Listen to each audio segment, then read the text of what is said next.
Ya, Anda masih bersama kami di Halo Indonesia dan dalam segmen bincang kali ini kita akan membahas tentang topik yang memang beberapa waktu belakangan ini cukup marak ya Dika, Iya, dan yaitu jadi sorotan ya. betul sekali banyak pabrik tutup dan kemudian pekerja banyak yang ya menanti haknya lah. Karena seperti kita tahu bahwa ada banyak beberapa lah ya perusahaan atau manufaktur asing yang kemudian hengkang dari Indonesia. Sebenarnya ada beberapa faktor yang kemudian salah satu imbasnya dampaknya adalah tentu ke karyawan atau pekerja yang terkena PHK. Betul, dan tidak hanya itu, banyak juga yang mengkhawatirkan bahwa banyaknya pengangguran dan banyaknya investor yang hengkang ini akan berpengaruh pada stabilitas ekonomi di tanah air ya. Tapi benar atau tidak nanti kita akan bahas setelah hari ini ya. Iya betul sekali. Dan salah satu manufaktur asing yang kemudian hengkang dari Indonesia adalah Toshiba yang ada di kawasan Cikarang. Nah, untuk mengetahui lebih lanjut tentang sebenarnya apa motivasi perusahaan-perusahaan atau manufaktur asing yang hengkang dari Indonesia dan bagaimana juga nasib ya pekerja yang di PHK, telah hadir bersama kami di studio Halo Indonesia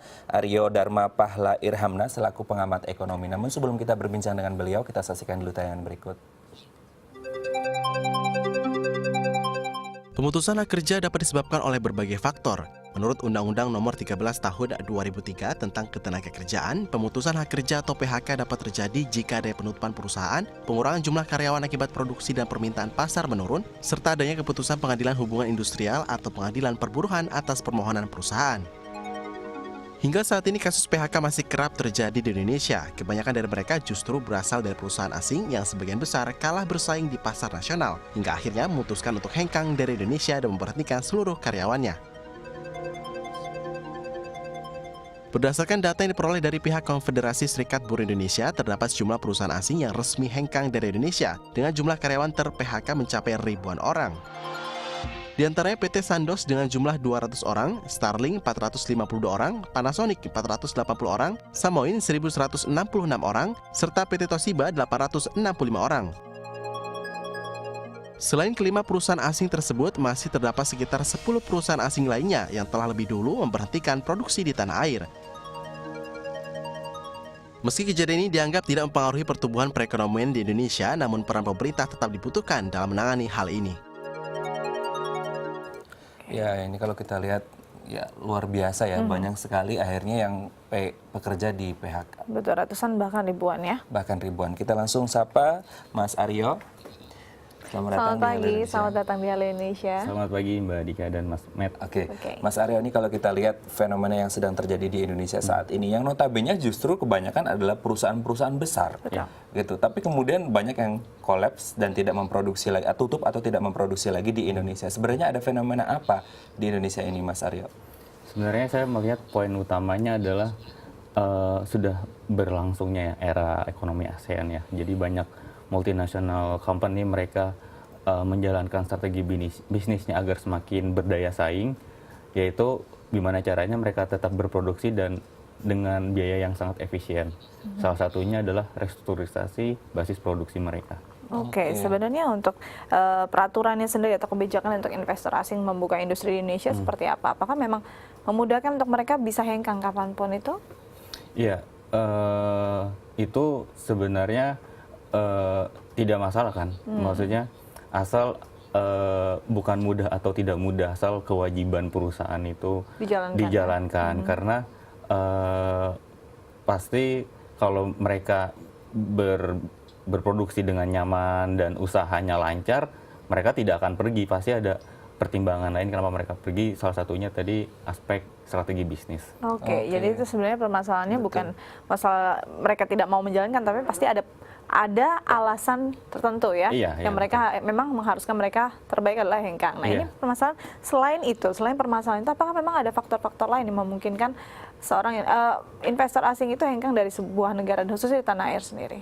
Iya, banyak saya perhatikan di berbagai media, pendapat yang berkembang itu adalah daya beli masyarakat turun. Saya melihat tidak demikian ya, karena seperti kita lihat indikator-indikator seperti IKK ya, indeks keyakinan konsumen, indeks ekspektasi konsumen itu justru meningkat.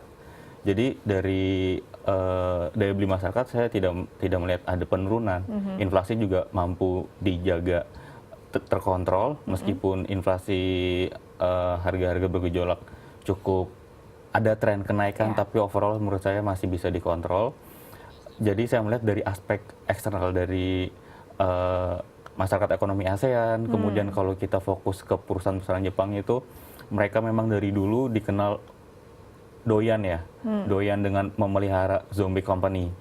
Gitu. Oke. Ini kalau kita melihat dari barusan Mas Aryo bilang tentang daya beli masyarakat yang menurun. Itu indikasinya adalah ke PP nomor 78 tahun 2015 tentang upah murah.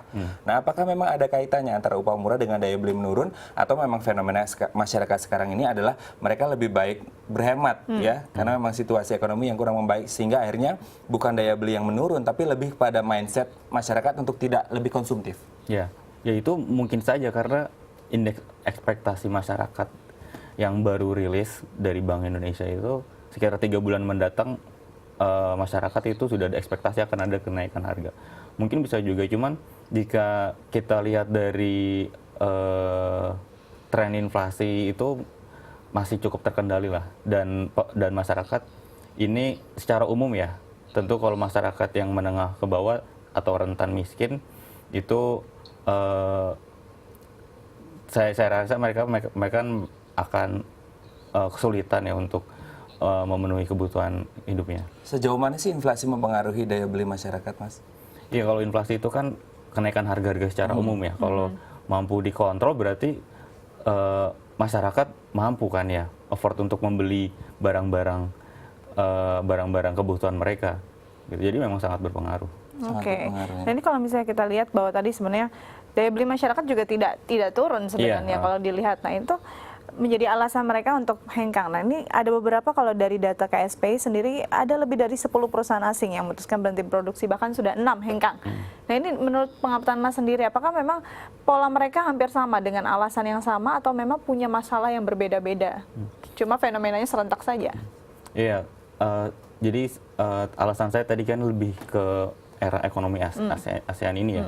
Kemudian juga situasi ekonomi global itu dipenuhi risiko gagal bayar. Jadi seperti Jepang itu banyak perusahaan mereka yang terancam gagal bayar. Seperti kita lihat Sony yang dulu sangat berjaya, sekarang mereka hanya bukan perusahaan elektronik lagi kan, hanya perusahaan entertainment ya.